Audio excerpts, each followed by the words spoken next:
sei se você já reparou, mas nós temos ideias, concepções, visões, leituras diferentes de Deus.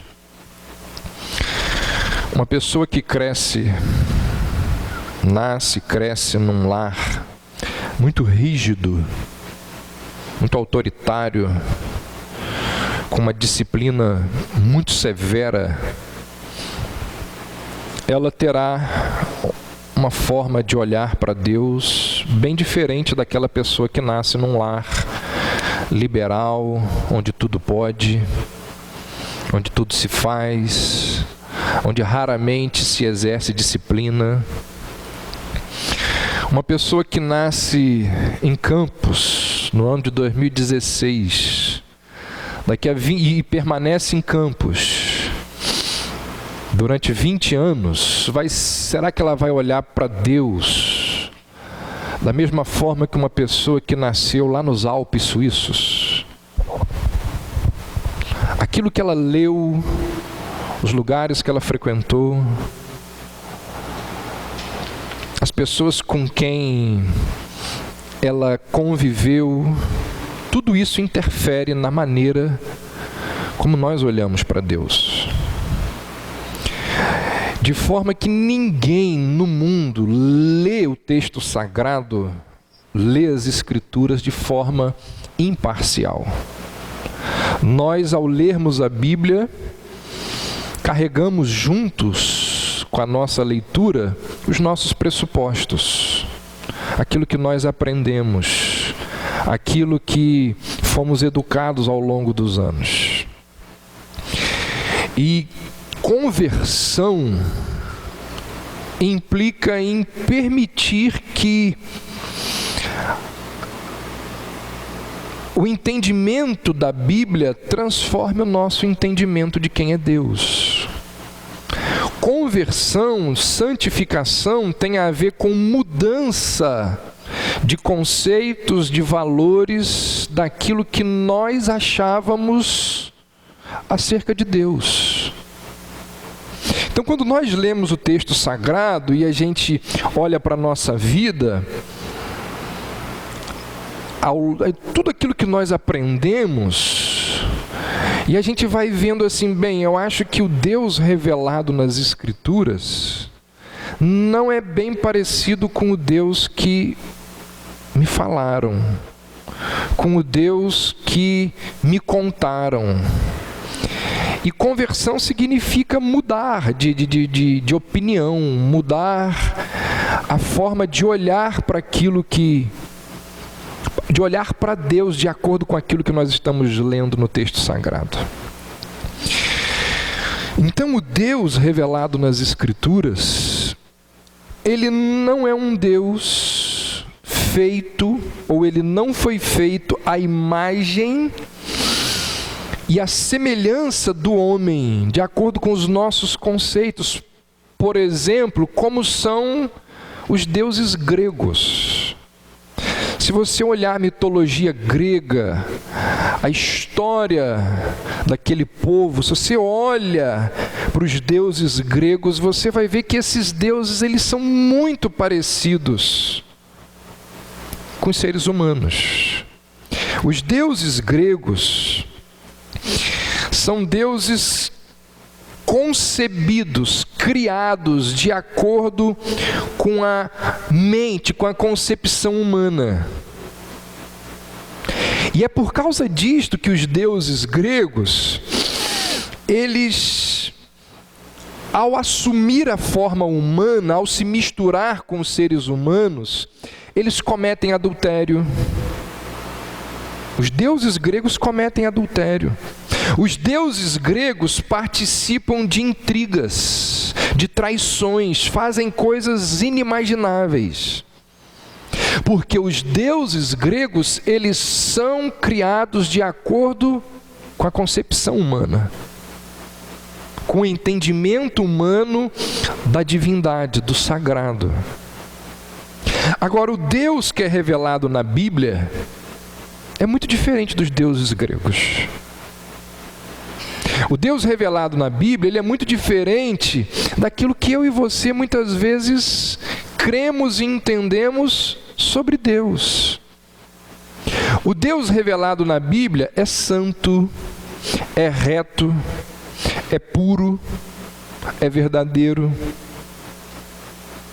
E é por todas essas características que o Deus revelado na Bíblia, ele odeia o mal. O Deus bíblico é um Deus que odeia o mal.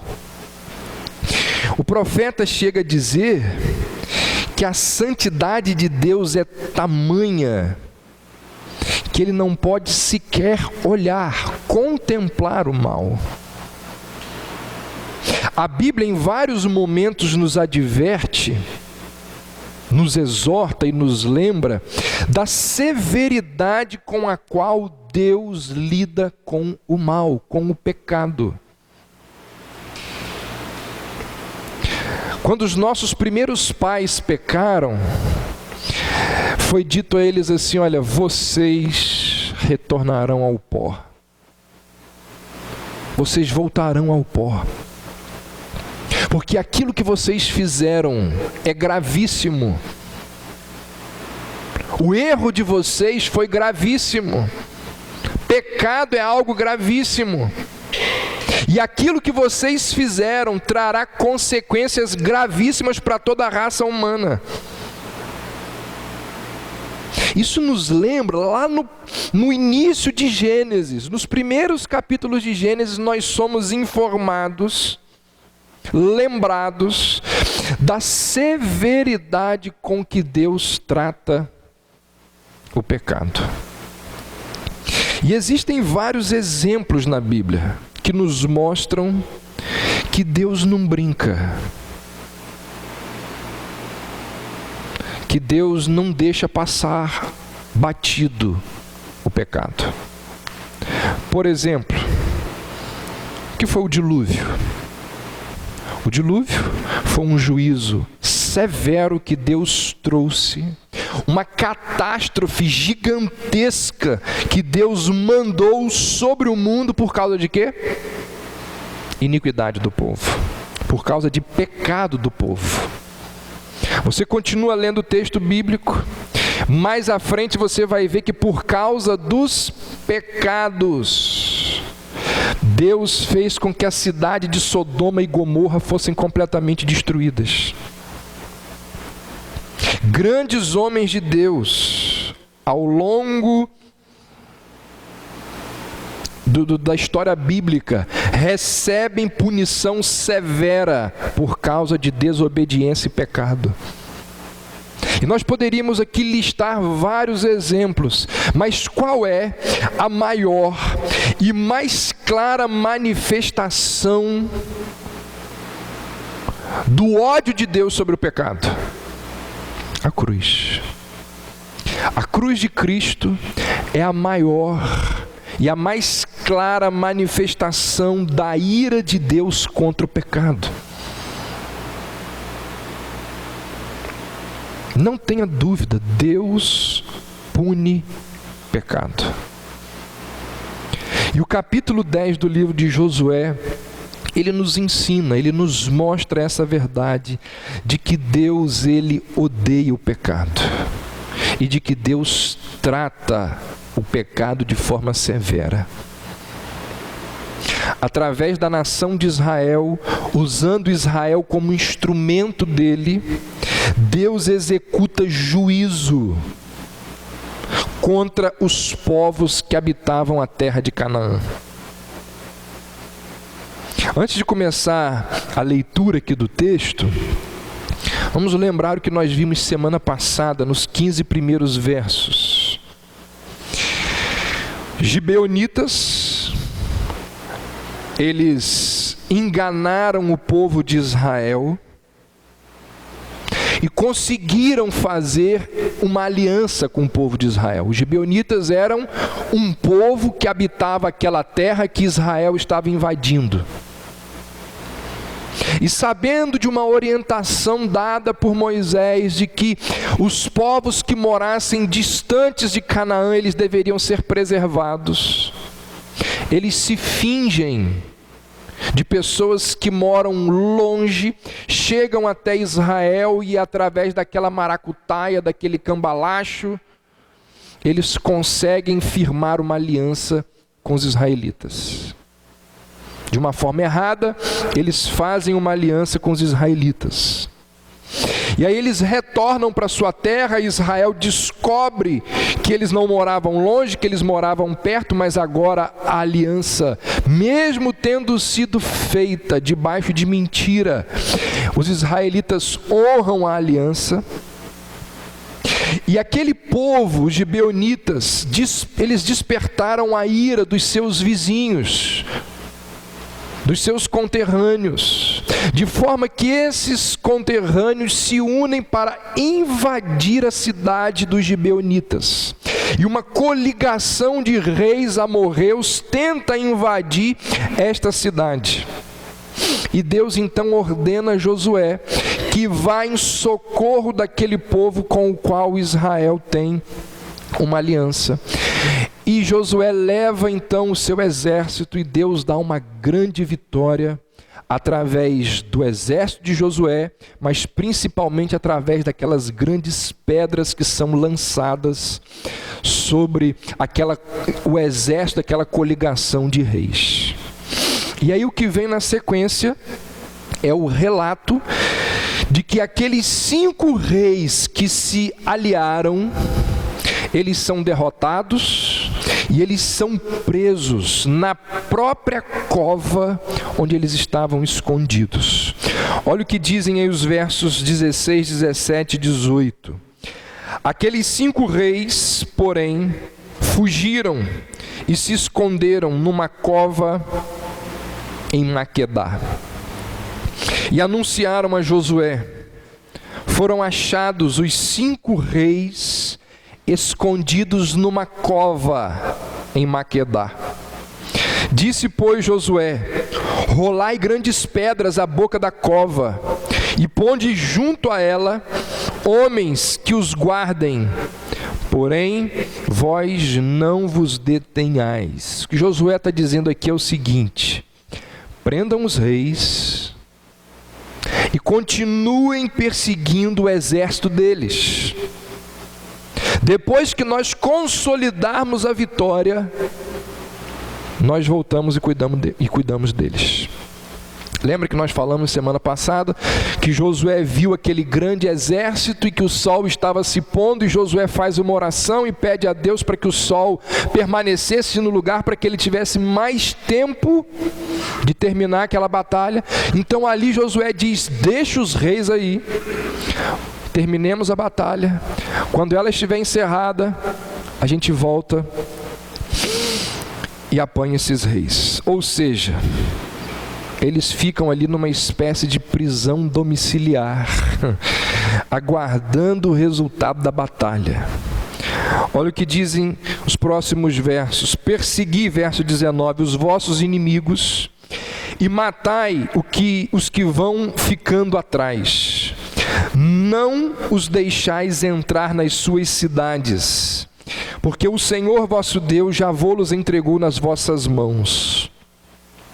Tendo Josué e os filhos de Israel acabado de os ferir com muito grande matança, até consumi-los, e tendo os restantes que deles ficaram entrando nas cidades fortificadas, voltou todo o povo em paz ao acampamento a Josué em Maquedá, não havendo ninguém que movesse a língua contra os filhos de Israel. Até aí.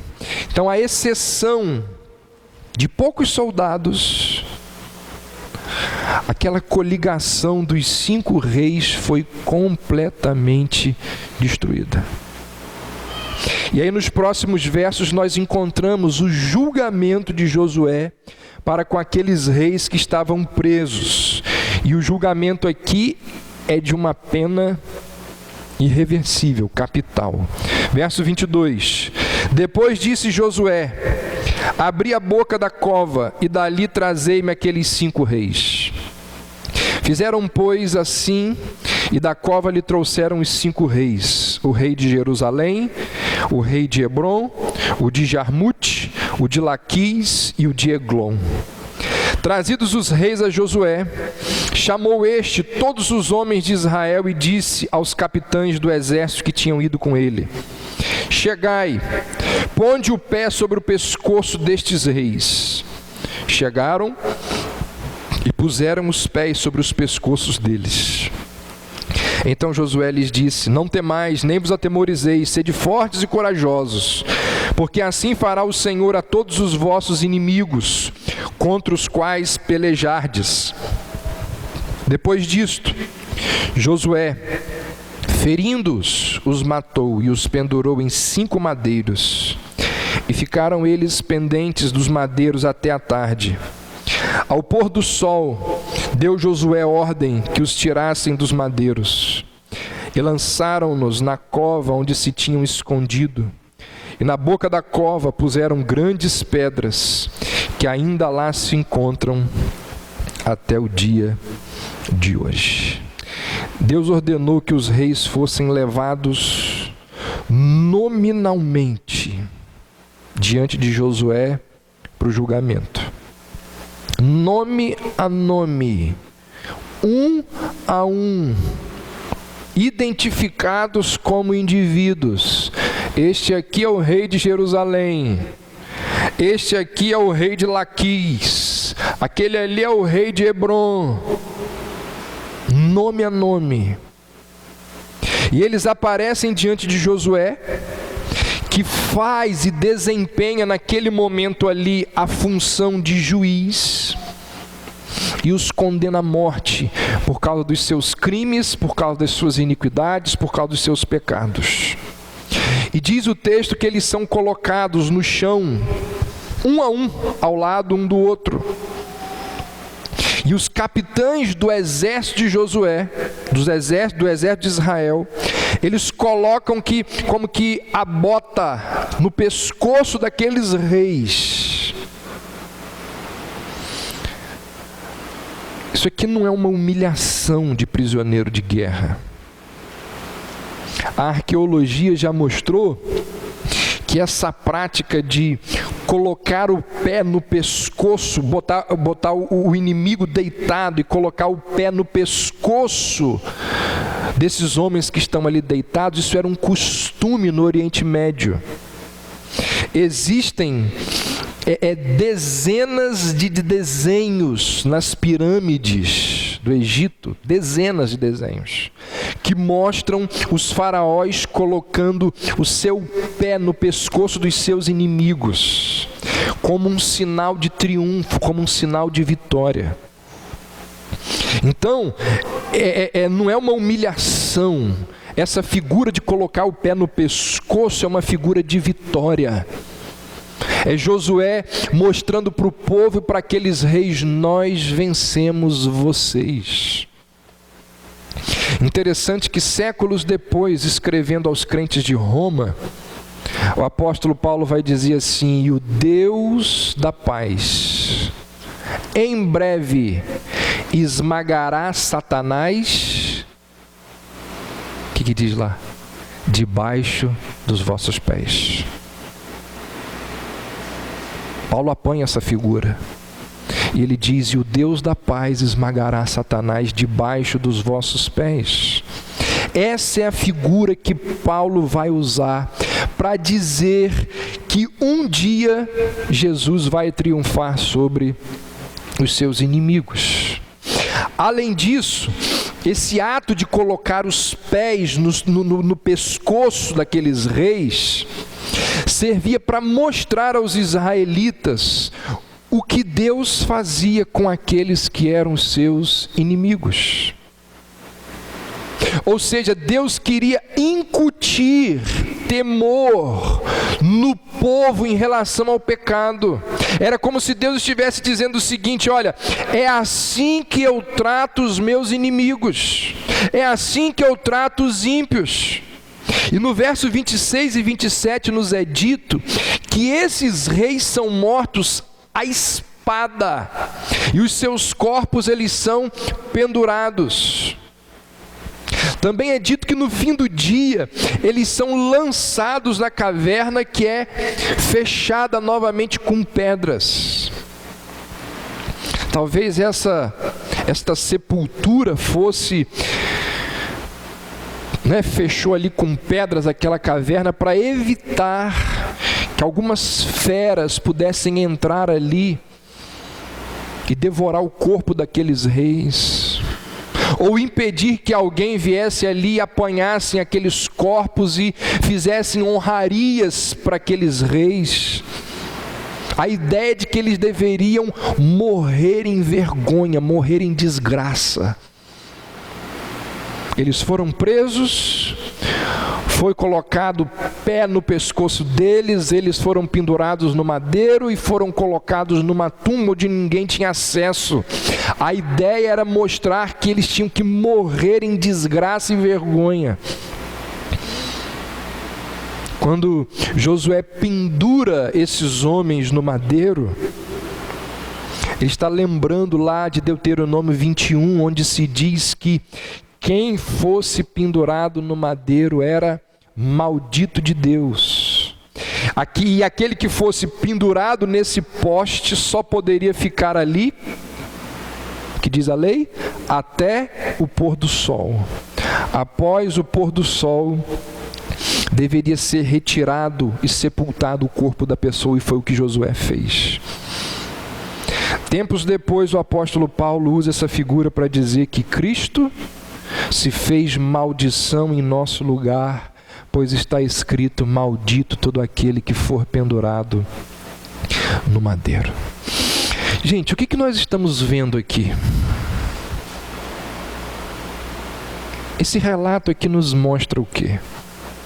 Esse relato nos mostra a maneira com a qual Deus trata o pecador.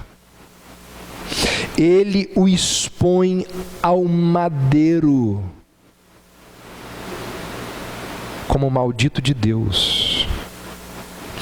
Isso que aconteceu com esses 5 reis é o que deveria ter acontecido comigo e com você. Isso que aconteceu com eles deveria ter acontecido a mim e a você, nós que somos pecadores. E só não aconteceu a mesma coisa a mim e a você, porque Jesus Cristo tomou o nosso lugar. Porque Jesus Cristo foi cravado naquele poste, foi pendurado naquele madeiro. Porque Jesus Cristo foi colocado naquela cruz. Somente por isso que Deus não nos tratou como esses reis aqui foram tratados. Mas isso nos lembra do fato de que Deus trata o pecado de forma severa. E aí nos versos de 28 a 43, nós temos o resumo de como Josué continuou a campanha e matou mais 7 reis. Diz o texto que Josué chega na cidade, domina, mata o rei, todos os seus habitantes, homens, mulheres, velhos e crianças, e isso se repete por 7 cidades. E no final do verso 37 é dito o seguinte: Josué executou a condenação contra ela e contra todos os que nela estavam. Vou repetir algo que eu já disse, já enfatizei, já ensinei aqui em outras oportunidades. Aqueles povos estavam debaixo do severo juízo de Deus. E Israel era o instrumento divino contra aqueles povos.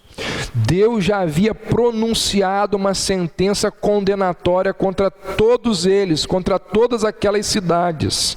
E Israel era apenas o castigo, o instrumento divino para castigar aqueles homens e mulheres. Olha o que dizem aí os versos de 40 a 43. Assim feriu Josué toda aquela terra, a região montanhosa, o Neguebe, as campinas, as descidas das águas e todos os seus reis. Destruiu tudo que tinha fôlego, sem deixar nem sequer um, como ordenara o Senhor, Deus de Israel. Feriu Josué desde Cades Barneia até Gaza, como também toda a terra de Gósen até Gibeão. E de uma vez tomou Josué todos estes reis e as suas terras, porquanto o Senhor, Deus de Israel, pelejava por Israel. Então Josué e todo Israel com ele voltou ao arraial em Gilgal. Esta foi a principal campanha militar de Josué, que o leva a tomar o centro-sul de toda aquela região. A partir desse momento aqui, toda a terra de Canaã vai ficar debaixo do domínio dos judeus. Ainda existem povos a serem expulsos dali, mas quem domina a região, a partir desta batalha aqui, é o povo judeu. Esse texto aqui, ele não é apenas um relato sanguinário de guerras violentas. Ele tem muitas coisas a nos ensinar. Quais são as lições que a gente pode tirar desse texto para as nossas vidas? Primeiro, Deus odeia o pecado e destrói aqueles que o aborrecem. Os cananeus eram um povo idólatra, perverso. Eles tinham transformado a glória de Deus, revelada na criação, em glória humana. Aconteceu com os cananeus aquilo que Paulo vai descrever lá em Romanos 1. Eles passaram a adorar a criação ao invés do Criador. Adoravam animais, o sol, a lua, as estrelas, os rios. Os reis muitas vezes se transformavam em divindades, eram considerados deuses. Então aquele povo não era um povo inocente. Eles tinham voltado as costas para Deus. Uma coisa que muita gente não sabe é que aquela história do índio inocente não é uma história, isso é um mito. Pastor, e se lá no meio daquela terra, naquele país, naquele lugar onde o evangelho não pode chegar, se aquele índio morrer sem ouvir a pregação do evangelho, ele vai para o céu, porque ele é inocente. Não tem isso na Bíblia. Nós lemos hoje aqui: os céus proclamam a glória de Deus, e o firmamento anuncia as obras das suas mãos. Paulo vai dizer em Romanos 1: não tem ninguém no mundo que é inocente. A natureza revela Deus. A Bíblia é muito clara. A glória de Deus brilha em todo lugar. Ela está ao nosso redor. Deixa eu te dizer uma coisa: ninguém nasce ateu. Ninguém nasce ateu. Ninguém nasce idólatra. As pessoas, elas são convencidas ou convertidas ao ateísmo, à idolatria. O ser humano rejeita a revelação que Deus fez de si na natureza. E Paulo vai além. Paulo vai dizer que existe uma revelação bem maior do que a natureza para o ser humano, que está onde? Na nossa consciência. Paulo vai dizer que o homem, na sua consciência, sabe, ele vira as costas para Deus. Ele não tem a revelação especial, mas ele tem a revelação geral. Então não existe essa história, biblicamente falando, do índio inocente. E o que Paulo vai dizer é que os povos, os seres humanos, eles, tendo conhecimento de Deus, não o glorificaram como Deus, antes o negaram e passaram a adorar outras coisas que não eram Deus, caíram em idolatria. E esses povos que Josué está, junto com o exército de Israel, julgando, são povos idólatras que se voltaram contra a revelação de Deus. Diz a Bíblia que Deus, ele suporta a idolatria, a imoralidade, a perversidade dessas culturas por um tempo. E na verdade foi muito tempo. Mas diz a Bíblia que chega uma hora.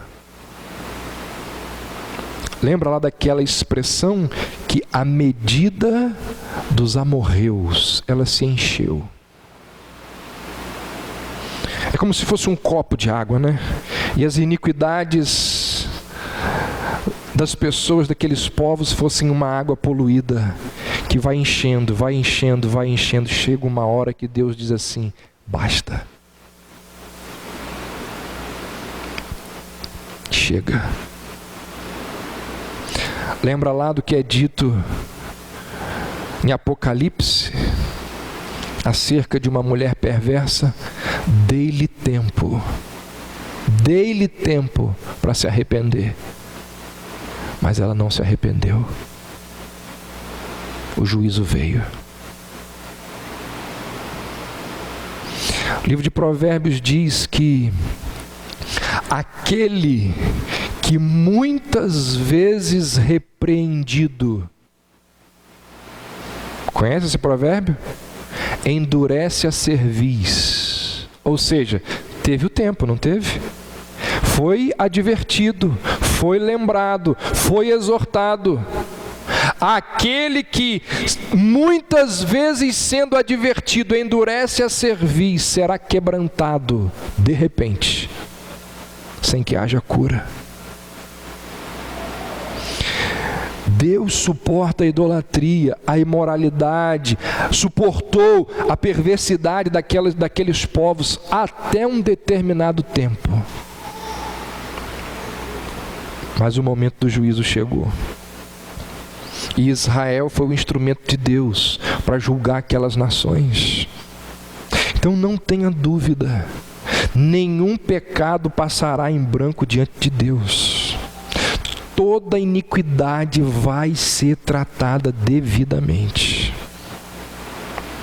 Olha o que dizem aí, abra aí por favor, Êxodo capítulo 23.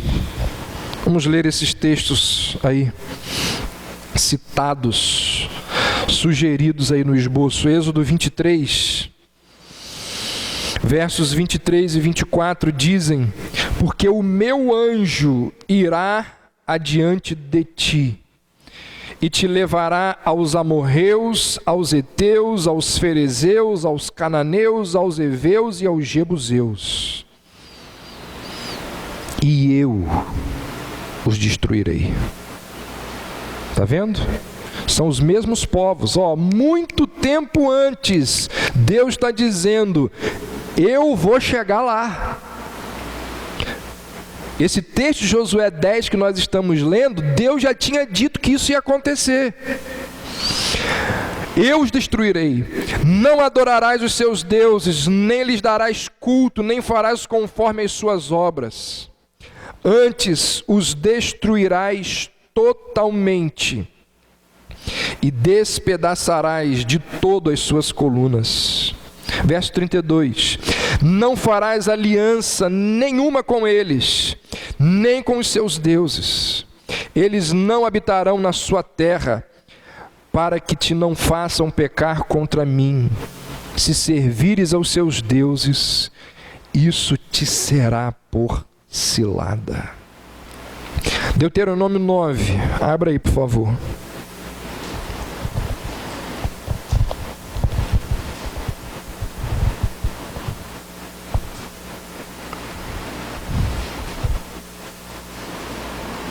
versos 4 e 5. Quando, pois, o Senhor teu Deus os tiver lançado de diante de ti, não digas no teu coração: por causa da minha justiça é que o Senhor me trouxe a esta terra para possuir, porque pela maldade destas gerações é que o Senhor as lança de diante de ti. Viu aí?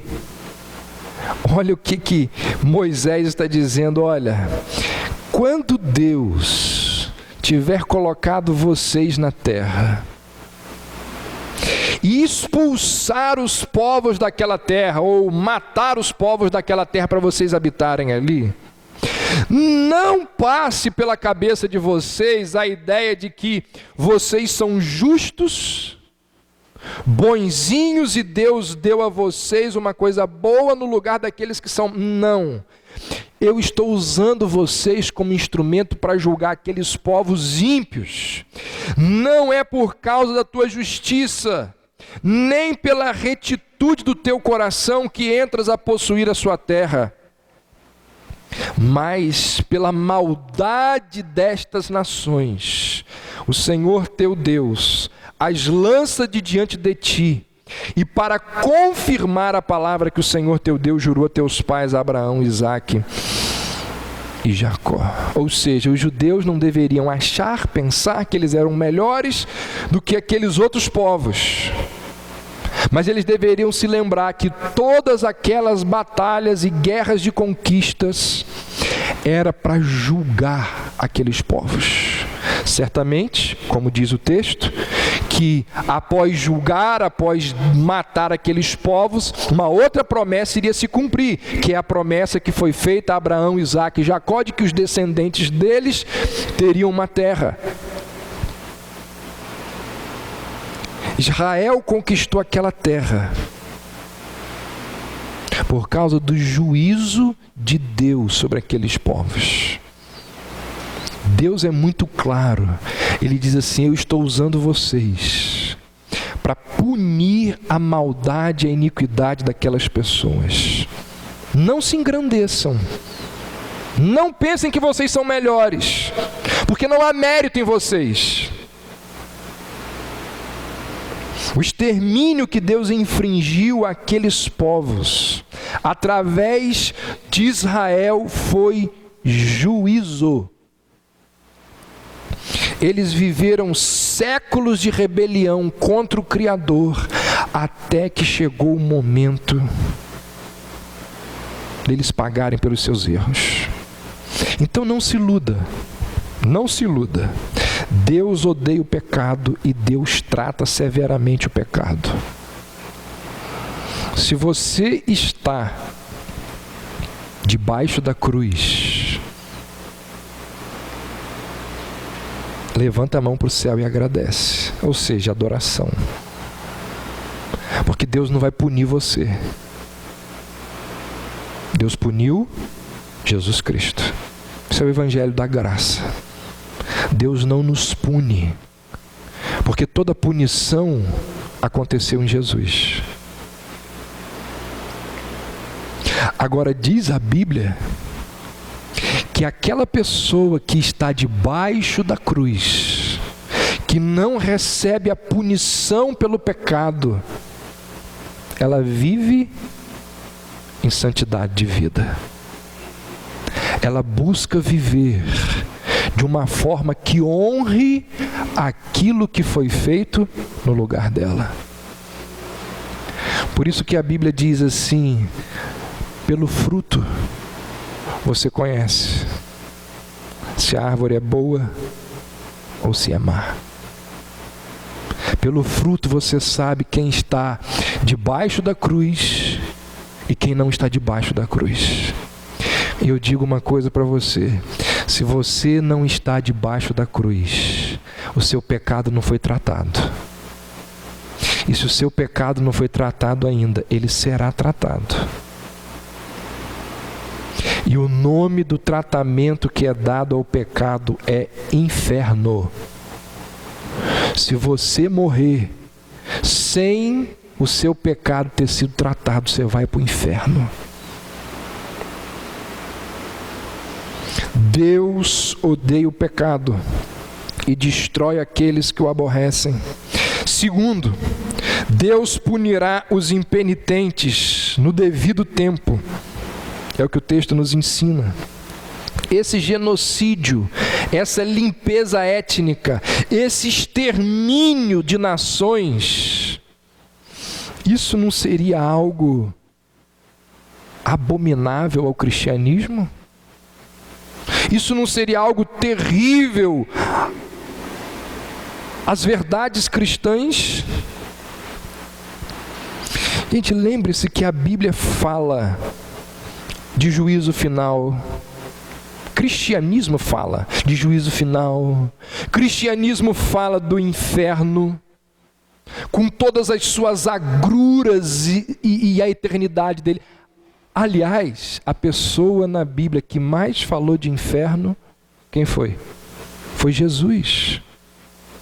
Cristianismo diz que Deus tem um dia marcado em que lançará as pessoas no inferno.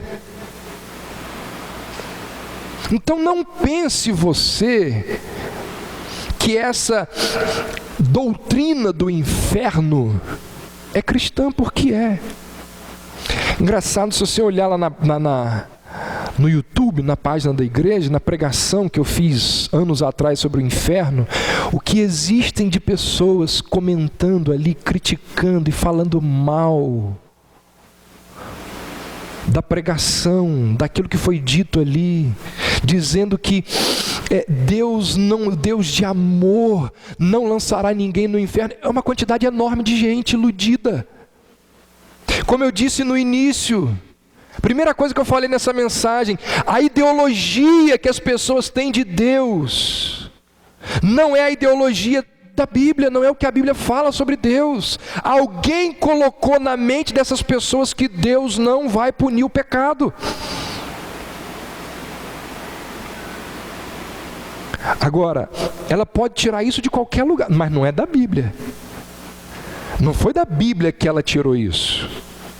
Se ela quer crer num Deus bonzinho, que vai... Não estou dizendo que Deus não é bom, mas num Deus que vai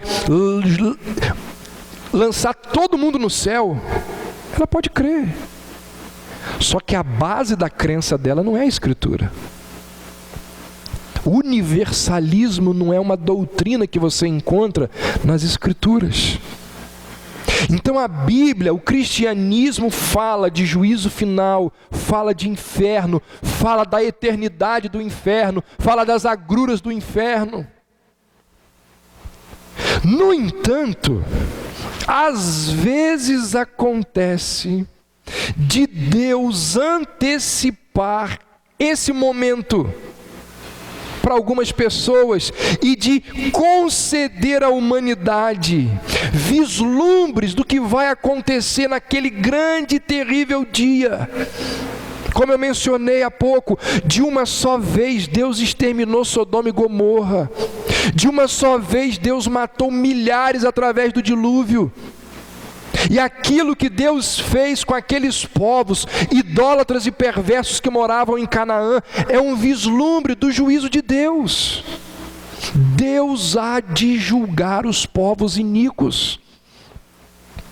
Deus vai julgar todo homem e toda mulher que não estiver debaixo da cruz.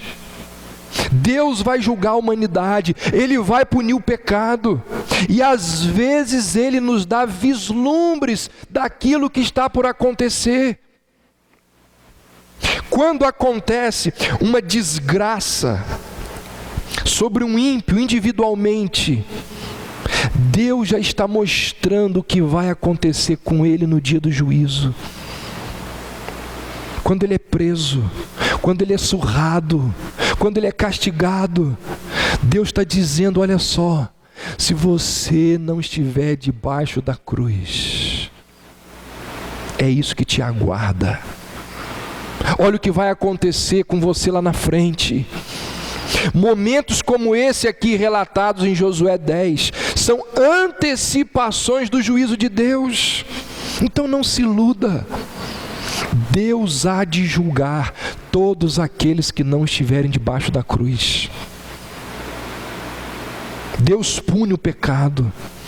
Homens, mulheres, crianças, idosos, todos darão conta dos seus pecados. Os idólatras, os rebeldes, os imorais, os incrédulos, todos os ímpios um dia serão castigados por Deus. Aqueles que têm o mínimo de temor, aqueles que têm o mínimo de temor, quando percebem essas coisas, quando ouvem essas coisas, quando estão diante dessas verdades, eles se encolhem e eles confessam: Senhor, tem misericórdia de mim. Senhor, eu sei que não é por causa da minha justiça que eu vou ser poupado, porque eu não sou melhor que esses bandidos, eu não sou melhor que esses ímpios. Como Deus disse para os israelitas que eles não eram melhores que aqueles povos que eles estavam subjugando. É tão somente pela tua misericórdia que eu não vou ser arrastado junto com eles. Quem crê assim não vive na prática do pecado.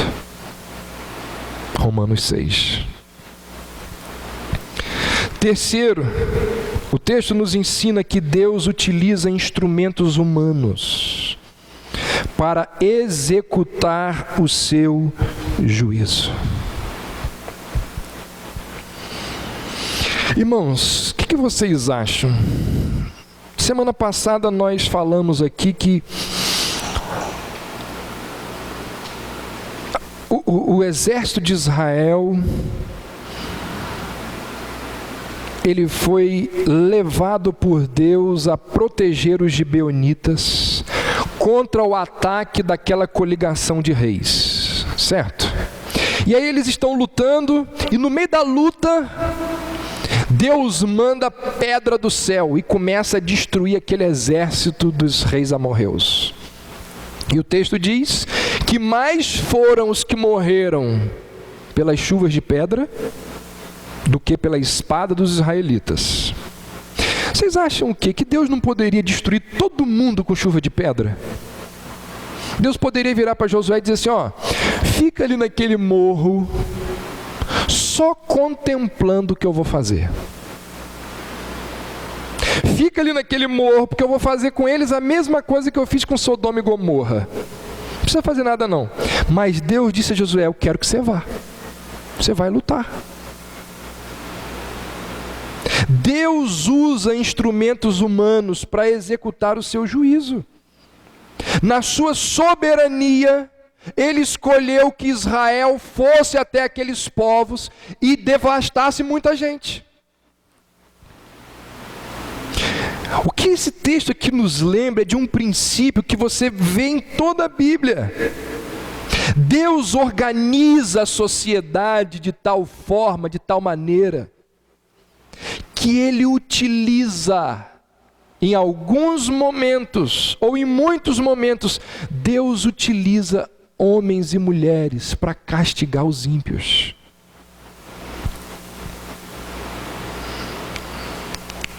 Você pode discordar de mim, você tem todo o direito de discordar de mim. Por isso que eu estou falando para você que é a minha leitura, não é a sua, é a minha leitura. No meu entender, Sérgio Moro é instrumento de Deus. Todos os juízes que colocam na cadeia pessoas ímpias são instrumentos de Deus. E se o Sérgio Moro viesse corromper, e um juiz colocar o Sérgio Moro na cadeia, esse juiz é instrumento de Deus. E se esse juiz que colocou o Sérgio Moro na cadeia se corromper, e por aí vai. Abra aí, Romanos 13.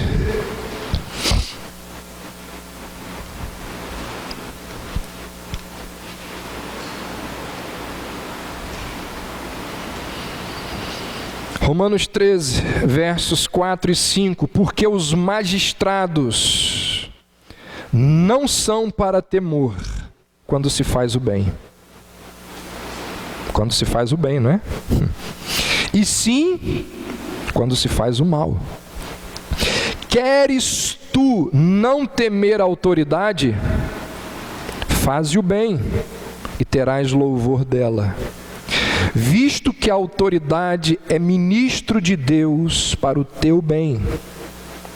Entretanto, se fizeres o mal, teme, porque não é sem motivo que ela traz a espada, pois é ministro de Deus, vingador para castigar o que pratica o mal. O que Paulo está dizendo é que Deus coloca os magistrados no poder. Eu confesso e concordo com você que quando você olha alguns presidentes, governadores, prefeitos, vereadores, e você olha assim, Deus colocou eles ali. É difícil. É muito difícil de você crer nisso. Mas está aqui, não está? E aí a gente pergunta, por que é difícil da gente crer nisso? Porque são homens corruptos, ladrões, imorais, que nos fazem sofrer. Agora, qual é o nosso dever como cristãos? Orar. Não é? O nosso dever como cristãos é orar. Depois do livro de Josué, tem um livro chamado de Juízes. O livro de Juízes é basicamente o seguinte: o povo se afasta de Deus, Deus manda um povo inimigo para subjugar, para maltratar, para escravizar o povo dele, e o povo cai de joelhos em oração. E depois que o povo ora, Deus levanta um juiz para libertar o povo oprimido. Eu pergunto, o povo de Deus tem caído de joelhos por libertação? Eu não acredito nisso. Você ora na sua casa, eu oro, nós oramos. Se não oramos, o juízo continua. Não tenham dúvida de que muito do que acontece é juízo de Deus.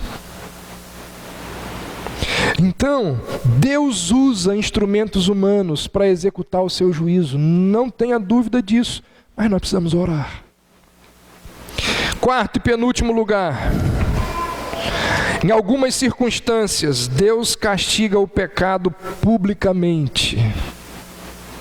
E Ele procede assim com o intuito de humilhar os altivos, de advertir os rebeldes, de mostrar as consequências do pecado, de incutir temor no seu povo.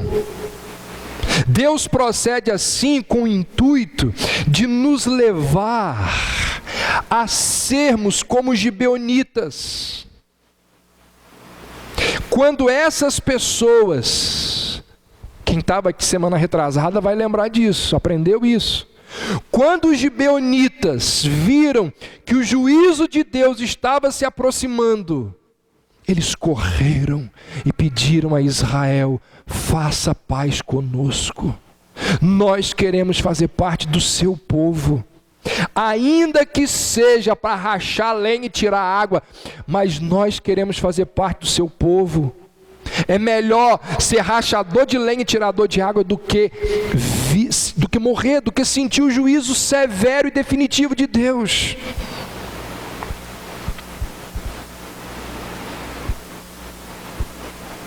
Ao mesmo tempo em que Deus nos mostra que Ele vai punir o pecado, Ele nos convida a nos reconciliarmos com Ele.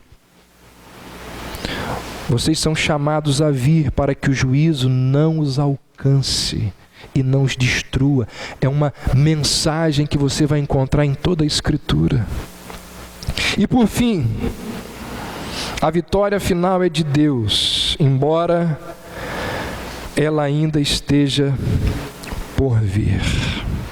O livro de Josué ele está repleto de expressões do tipo: e Deus deu a vitória, Deus pelejou por Israel, Deus entregou a terra, Deus destruiu os reis. Ou seja, quase toda a mensagem a gente vê isso. Israel só obteve aquelas vitórias porque Deus estava com Israel. Então, o que representam essas guerras de Canaã? Elas nos lembram do conflito entre Cristo e os seus inimigos. Elas nos lembram que a vitória é certa porque Deus luta pelo seu povo.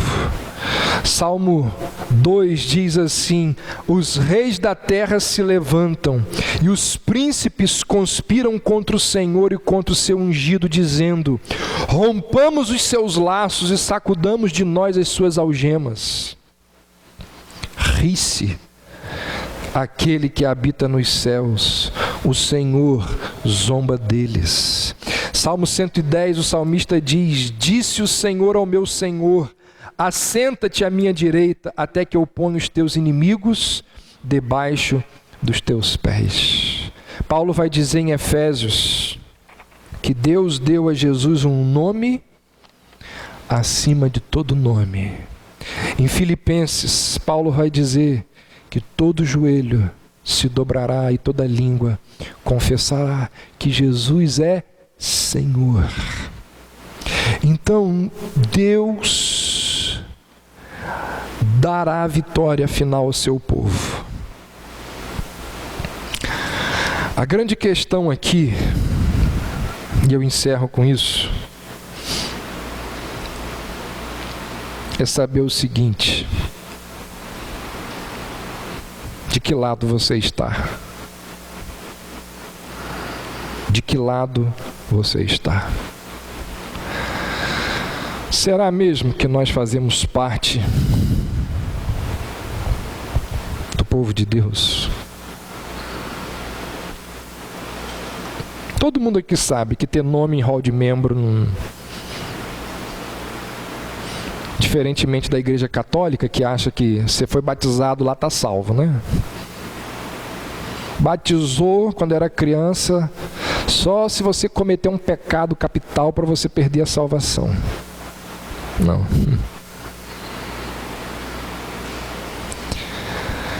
Será que você faz parte do povo de Deus? Ou você faz parte dessas nações ímpias que tiveram a revelação de Deus, mas permaneceram nas suas iniquidades? Irmãos, só há uma esperança para todos nós.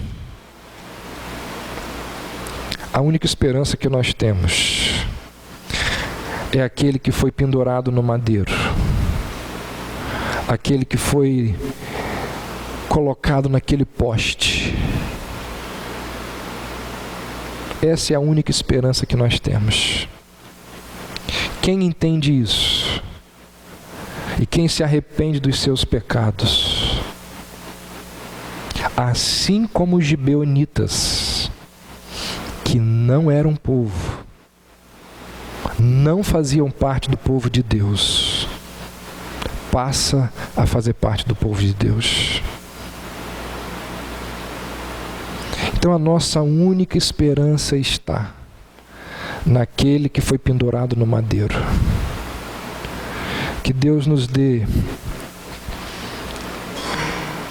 graça para a gente entender e para a gente viver a partir desse entendimento.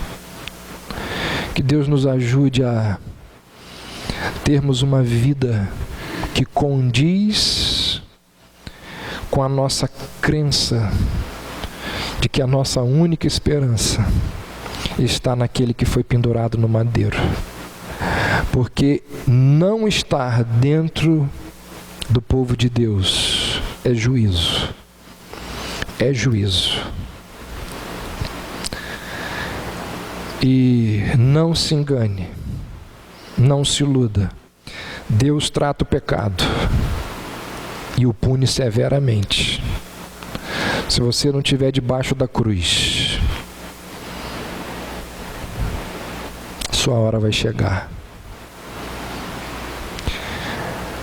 Mas para nós que temos certeza que estamos debaixo da cruz, a nossa alegria é que essa hora já chegou e já passou e foi lá na cruz e ficou lá.